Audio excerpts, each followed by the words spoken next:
The following is an Outdoor Channel original production.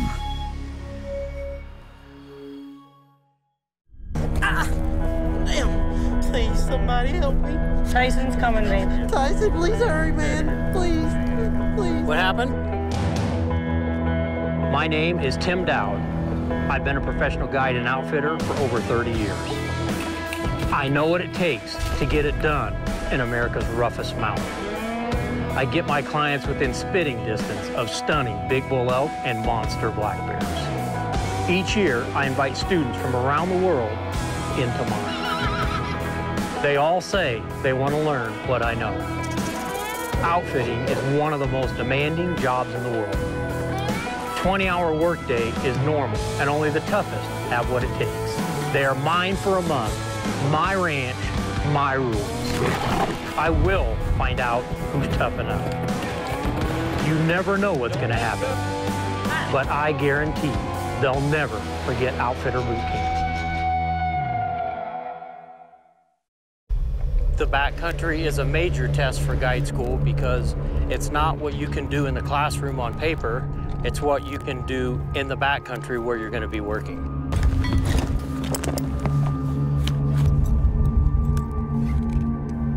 They're not packing in the arena, in a pasture. Now they're packing on cliffs. They're in the wilderness. The reality just hits them that this is why we've done all this stuff the first 2 weeks. The mood at camp is really good today. Everybody's looking forward to hitting up in the backcountry. I think there's always a little apprehension when you go into the backcountry because there's the unknown, the unexpected can always happen. The way you load the trailer is largest animals to smallest. Now, we don't want to take all the big ones the first trip.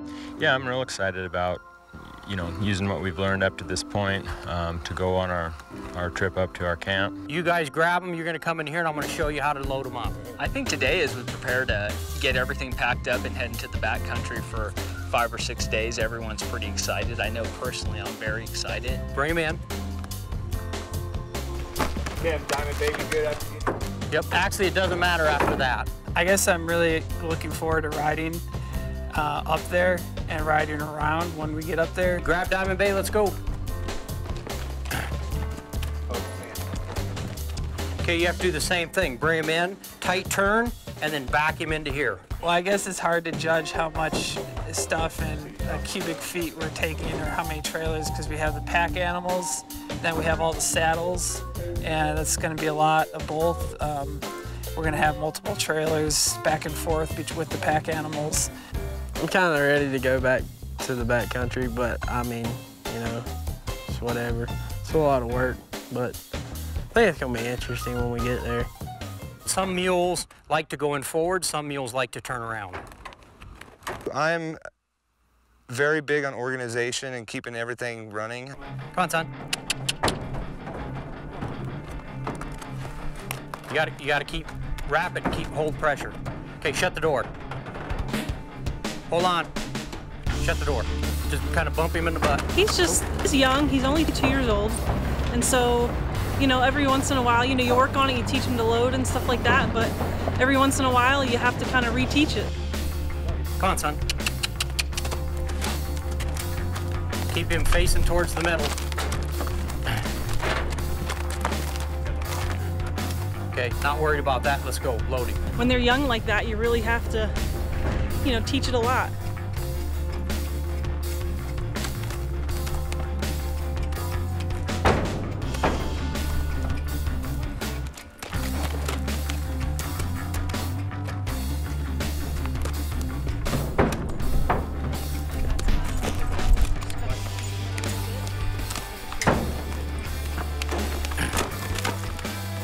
Take charge and be like, all right, this is what we're going to do. This is how we're going to do it.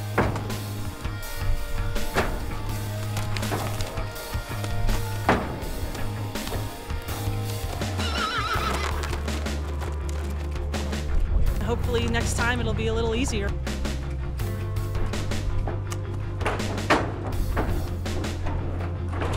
Hey. Okay, we're gonna have to get moving here. Got it? I use Angel in the mountains when I need a trusty mount that knows what to do, so she can kind of help me take care of the students and take care of pack animals while we're going up and down the trail. The importance of packing and packing properly is we have to be able to get everything we need up the mountain. We only have two ways to do that. We either have to put it on the back of a mule or we have to carry it on our backs ourselves.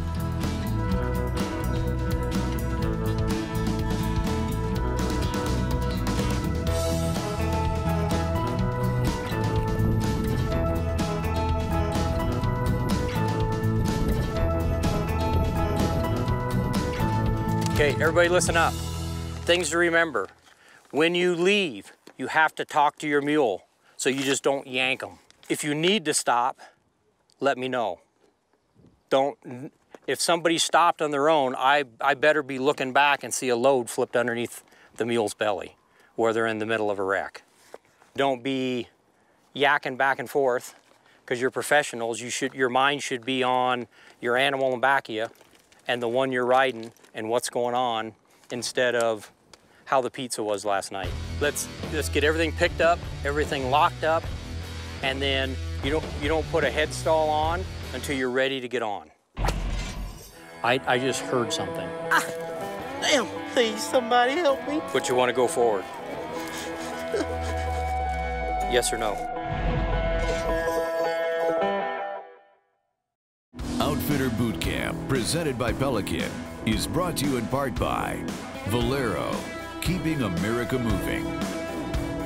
By Scentlock, carbon alloy is making you and Scentlock the deadliest combination. Go RVing, find your way. Visit GoRVing.com. And by Cabela's, the world's foremost outfitter.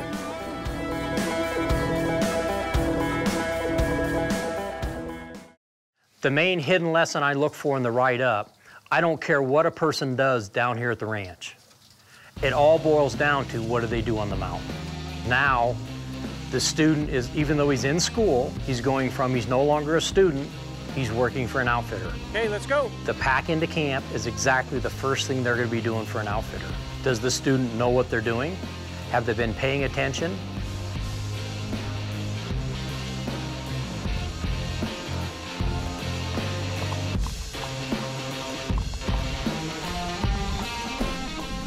We saddled up and everything was going smooth and got to come up the mountain, and I seen that my rope was laying on the horse's withers. I got off at a little spot that was fairly flat to move it, and when I moved it, everything was going smooth, and I went to step back up on my horse. I just heard something. Ah! Damn! Please, somebody help me. What happened? Oh man, please help me. I heard him hollering and screaming, but I had no idea what the case was. Somebody help me. You're fine. Just Tyson's coming, babe. Tyson's coming, okay? Please, somebody help me. Tyson, please hurry, man. Please, please. Watch me, okay? No. What happened? I just popped my knee out of place, yeah. My kneecap just dislocated. No, look at my knee back. Oh man. Listen, pull the bottom of my boot and pull it kind of straighten out. There we go.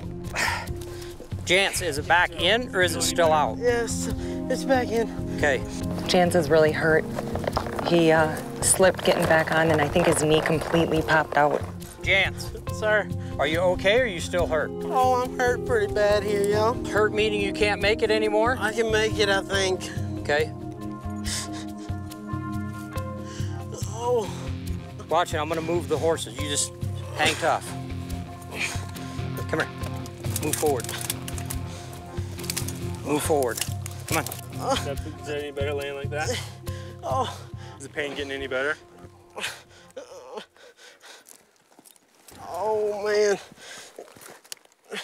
Can I just lay here a minute? Yes, you can do whatever you want. Oh, man. Oh, man. Can you get my water? Tyson, stay with.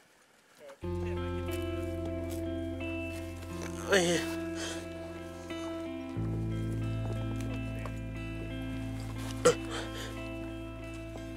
Oh. You need someone to take your pack mule? He's a tough kid. I think he'll do all right. I know he dislocated his knee before he came out on the trip a couple weeks before, and I think that's exactly what happened there. He just popped it out of place. He's got a big animal.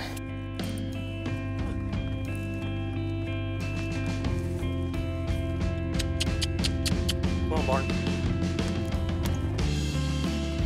I didn't want to go back to camp or give up, so I just wanted to keep going. Is it getting better with you walking or no? No, it just takes time. What's that? It might get better over time. And what if it doesn't? Then I guess it'll just, I don't know. But you want to go forward? Yes or no? Sir? You want to go forward? Yeah. Or turn around? I need to keep going. Okay. I mean, he, in my eyes, and I would think the other students' eyes, he stepped up a couple rungs in the ladder where he stood there and he immediately says, no, I'm going. Where he could have backed out and it would have been a very, very easy thing to do. Tell me when he's lined up. Right there. Oh, that's good. Can you get on there or is it too far away?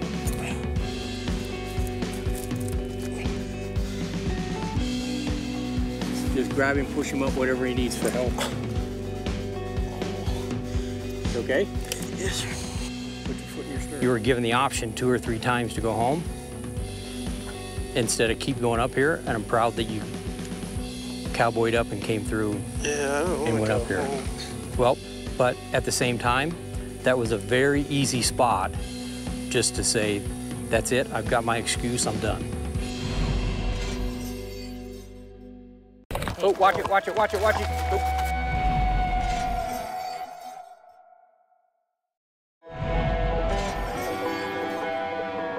When we go up to camp, it's a 22-mile horseback ride into camp. Our camp is located in Bliss Creek Meadows, where Bliss Creek meets the South Fork of the Shoshone River.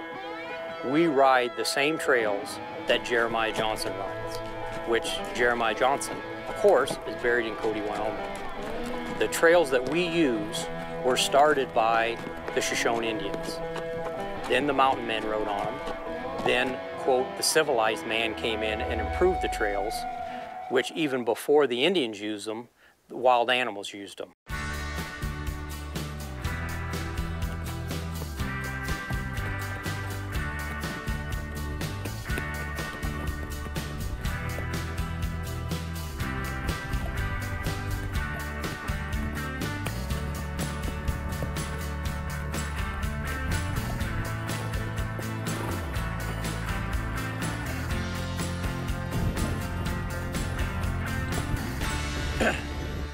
Okay, we're riding. Don't get all bunched up here. We're gonna have a wreck.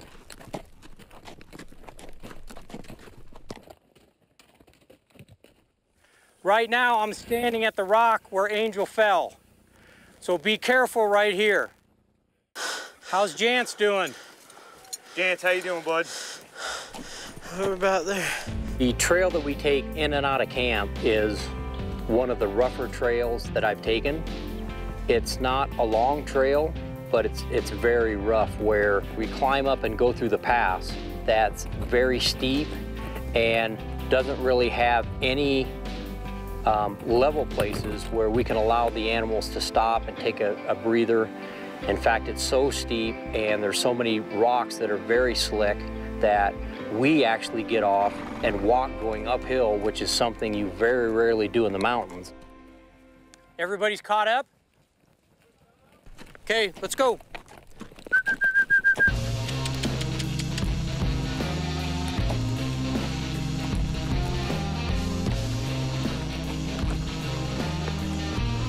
Make sure you stop with plenty of room so everybody's not in one tight group. Tim, Nick needs to cinch up his hitch. Okay, that's not a good spot to do it on. It needs to get done. He's hurrying. Hey, stop pushing my pack around. We're moving, Jason? All right.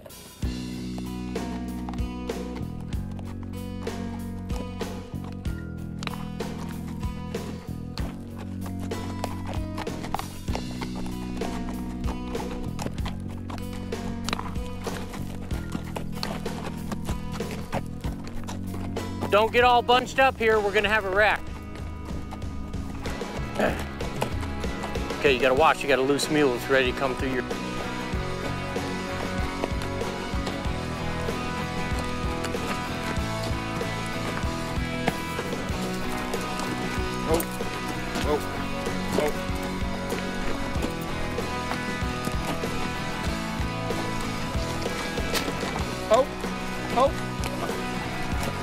Good, Lauren.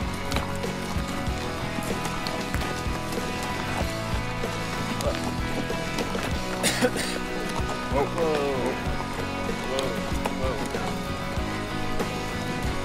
Great job, guys.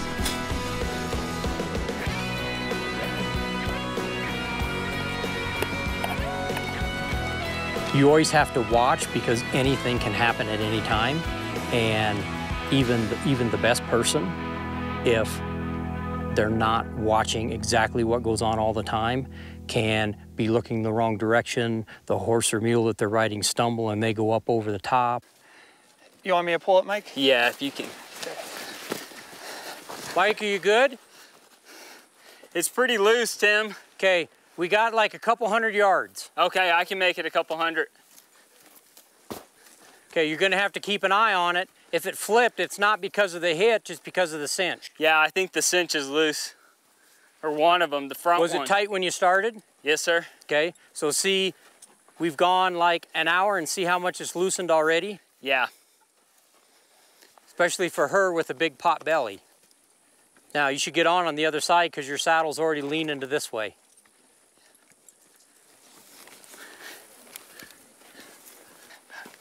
Mike, put your rope in your other hand, behind you. This one here? No, go like this with, there you go. Now when you swing your leg, you can grab the end of your rope. There you go. Now you got more to work with. Everybody ready? Okay, let's go. Good? Onward.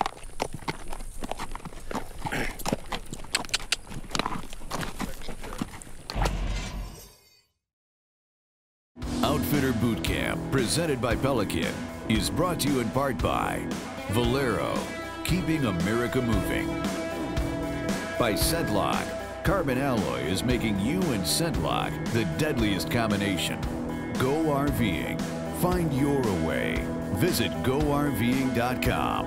And by Cabela's, the world's foremost outfitter.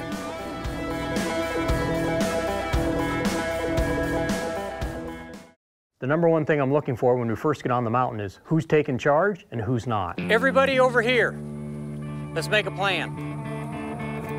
Okay, we need to figure out who's going, who's staying, and then once that's figured out, figure out what animals are going and staying, and then I'll talk to the group that's staying, let know what needs to be done. When we packed into camp, we needed to make 2 trips to get all the supplies in. Everybody came in the first trip. The students got together as a group, and they chose who was gonna stay in camp and who was gonna make the second trip. You guys make a plan, who's going, who's staying? I'm real comfortable staying and organizing everything. And I can also clear the limb for the saddles. Jan should stay. There's no reason for him to walk up that trail again. The group's gonna make a decision, they're gonna live with it. We gotta make a plan so we can go. If you forego, is there strong enough people here to do what needs to be done here? I watch who they choose. Do they use people's strengths? Okay, just need to make sure that the people that stay here have stuff to do so everything doesn't have to be done when we get back. What I'm looking for when I get back, are they just kinda screwing around till Tim gets back, till the boss comes? Or are they getting things done? Do they realize that it doesn't matter what Tim says, we don't eat until the fire gets done, the wood gets done, and the tents get up. So here's my take this week. Jason really impressed me this week. You know, he can ride. I was pretty impressed. Jance does have some physical limitations, so that might hold him back in the end. But once he got on and he really worked through things, you know, he impressed me too.